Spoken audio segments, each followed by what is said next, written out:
Let's take a look at Divine Wind by J. Wilburn.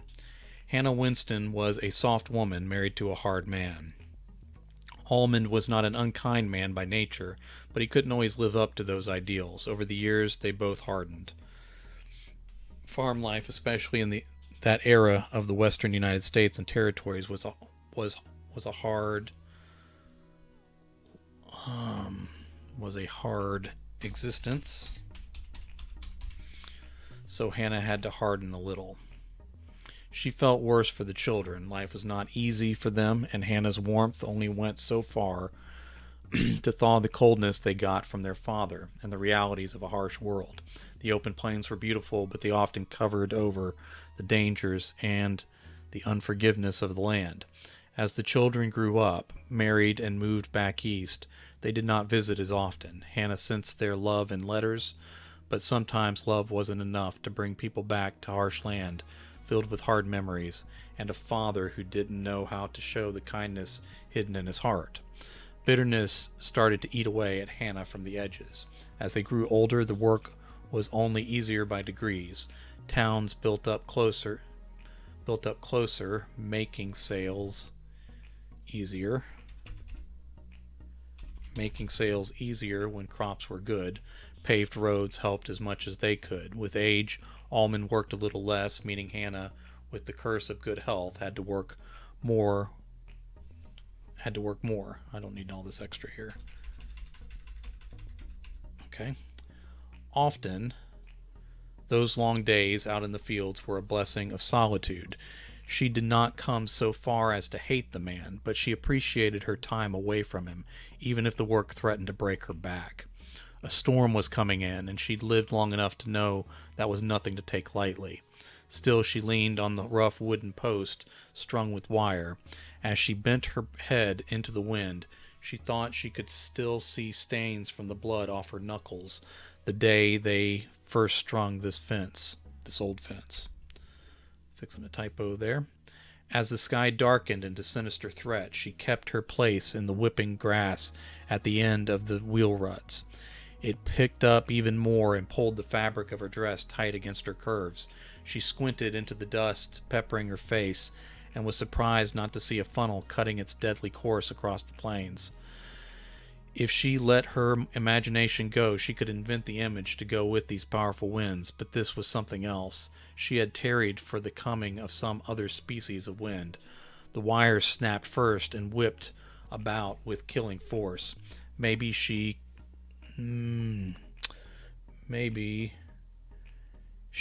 was cut. Perhaps it was her own blood sprinkling her face, because rain shouldn't be that hot. The post pulled free and lifted in the air, leaving deep pitted scars in the ground, normally held tight by the twisted roots of the grasses. Even the ground itself started to peel away in layers. She watched distant buildings rip apart into wooden flats. As these twisted up into the sky, the boards and nails separated. Then those pieces broke into splinters and dust. Hannah turned her head in time to see the roof is what I want to say here. The roof of their house take flight.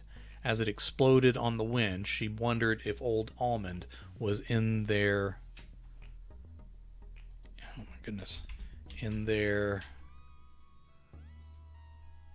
with it. Okay. Left out enough words, I was a little confused. In the freedom of oblivion, she cast her arms out into the tearing winds as if to embrace the force of it. Her clothes, her skin, her bones, her soul joined the debris as everything came apart. All right, we'll move this scene break to the center. Now, I think that opening was fine for the idea that I'm trying to get across, but I don't know that I carried it with the others, and I do think there's something missing that may require another scene. So let's see how we go forward. Hannah Felton sat across the table from Henry. He was a hard-working man at a thankless job, but there were probably 100 more like him.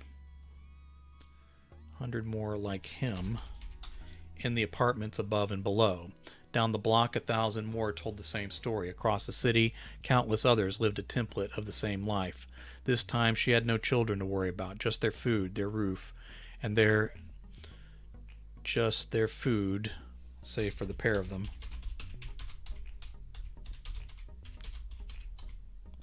Their roof and their lives required tending. Part of her soul missed the children she never had in this life. The rest of her soul was taken up with the demands of just trying to get by. It was them against the world. At least that was the promise they'd made in youthful days. At least that's the promise they'd made in youthful days.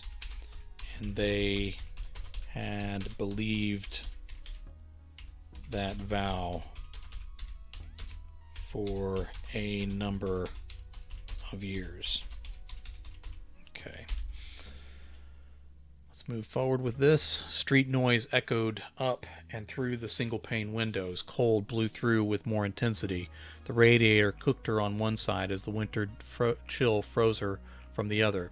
It was that frozen side that looked across the table at poor old Henry.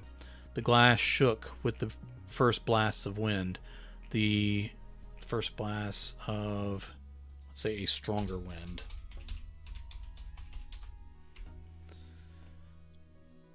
The tinkling sound of either dust or sleet tapped the glass with the second rush of winds. As debris filled the view, even on this high floor, Hannah folded her arms and waited for what was to come. Lights blinked out across the city, and that darkness could easily have been an empty void for all she could see. Henry looked up, and his eyes went wide. He knocked over his coffee, which absorbed into the bottom fold of his newspaper. He looked at her, back outside, at her, on the damage spreading through the city one last time. "Do you know what's happening?" She shrugged even though he wasn't looking at her. "It's out of our control, just like everything else." His eyes started to tear up. His eyes started to tear up, and she wondered if there had been more potential in him than she had ever realized. Was that the same story in all these other apartments and buildings, along all these darkening streets? It wasn't always bad, he said. She shook her head, with him still not looking. Not always. Never always. Let's see, us against the world. He whispered, just in time to break her heart. All right. Glass shattered inward, furniture lifted and spun away. The lights remained on for a surprising amount of time as destruction spread. Brick and plaster folded away to a sheer drop on the windy street. Henry lifted and soared away into the dark sky. Maybe there was another life waiting for him. Hannah surrendered herself to the wind and allowed herself to be deconstructed with the building and the city. All right. That wasn't quite as bad as I remembered it. Now the question is, can I carry this thing forward? Hannah Rift sat on the grimy couch in the center of the small trailer. The picture on their boxy television kept jumping, but she wasn't attuned to what was playing anyway. Simon was not a good guy. He was an angry drunk, and he wasn't a decent man when he was sober. He might have been at work that day, could have been out drinking, or might be rolling with some other woman, maybe in this very trailer park. Hannah was just satisfied he was gone. Just satisfied, let's say at the moment, that he was gone. All right. This trailer was smaller than their last, which was smaller than the house they squatted in, which was smaller than, I'll say small in comparison to their last apartment, which was ever so much smaller than the dreams they had when she lied to herself about what she could be with a guy like Simon. Us against the world. She whispered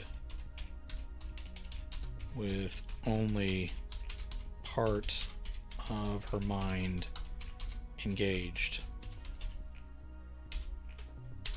She blinked few times and tried to remember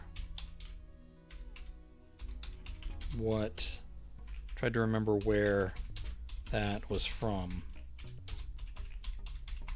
It felt wrong in her mouth. This was the wrong life for that. Okay. I think maybe this holds up better than I thought. It's weird, but I don't think I completely bobbled it. All right, so I'm going to keep pushing. As the wind started this time, she did not bother going out to greet the end. She heard the screams as the other structures around their lot lifted and tore away. Wooden porches snapped. Sheet metal rattled as it unraveled. Their trailer came apart in layers. As the paneling broke away last, she found herself outside in the torrent of flying debris. Hannah lifted with the couch, but wanted so badly to be away from it that she pushed off in the air. Instead of flying, she fell and closed her eyes as the ground rushed toward her to break her, as life always did. She seemed to fall forever without ever finding a place to land. All right, I was going to add another section in, but I don't think that will help. And I may just need to flesh out this last piece, and I may have everything that this story is going to be, however good or bad it's going to be. Hannah would be happy to melt into Carla's arms. Everything was fine. Life was not a series of disappointments punctuated by terrors and pain, as she always seemed to fear that it was doomed to become. All right, I'm going to add something here. All right. So let me put another paragraph in between here. Carla would always trace the pad of her thumb over Hannah's eyebrow.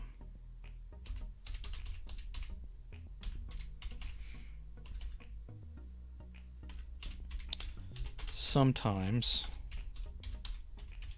she would ask about a scar there that divided the small hairs.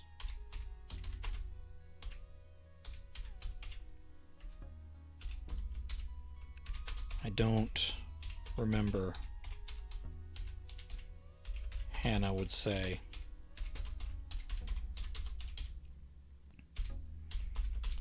Another life, maybe.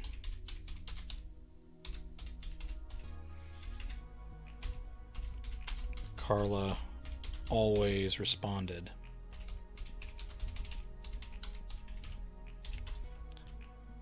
Hannah had started saying, I don't want another life.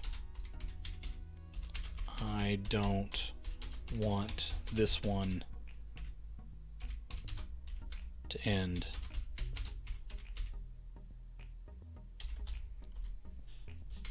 Carla would then gently kiss that scar, making Hannah's eyes flutter. Let's say eyelids, making Hannah's eyelids flutter with the fine shivers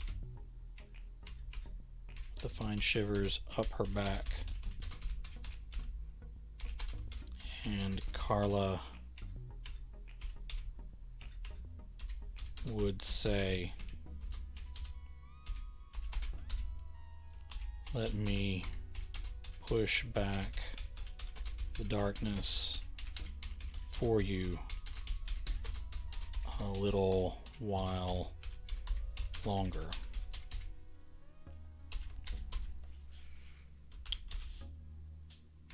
I don't want to lose you. Carla assured her. We are still fighting, and we'll beat this together. This is not the end of our story. All right. I think I'm in the home stretch here. It's turning out better than I thought it would. Hannah knew what it was like to be loved and to spend her life loving back. She also knew this hidden threat within Carla's own body had ended plenty of stories just like theirs. What made their lives too special to end? What made this life any different than a million others that had already ended? All right. I think that's good because I believe I've pulled the themes together in a way that I'm not sure I had perfectly before. Again, I'm not saying the story's perfect, but I think I'm connecting the beginning and the end in a way that's going to make it stand up for whatever weird thing it is. Carla gave a hefty snore right next to Hannah's ear. She covered her mouth to stifle the laughter. It hurt her ribs to hold it in, but she didn't want to disturb Carla's sleep. She had so much trouble sleeping on the bad days.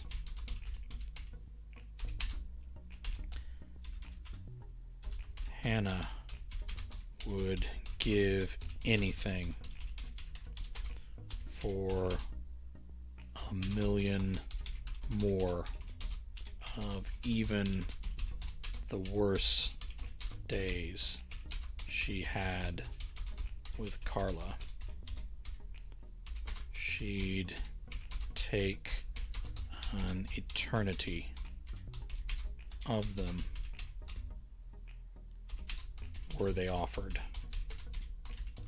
Okay, good. I feel good about this story now. I'm actually starting to like it. All right. Eventually, Carla let go and rolled over. That doesn't sound right because it sounds like something bad's happening to her after what I wrote up there. Okay, eventually Carla let go of Hannah's arms and rolled over. Still breathing and sleeping peacefully.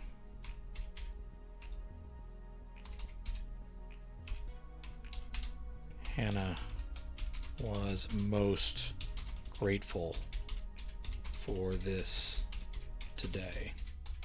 Okay. Hannah was tired but not yet ready to sleep. Too much thinking without enough answers.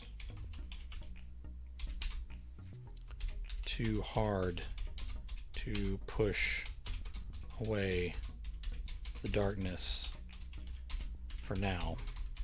Okay. Good. She walked out onto their patio as the sun set over the ocean. With her hands in her deep pockets and her feet bare, she crossed the thick grass and walked on the stones over the water.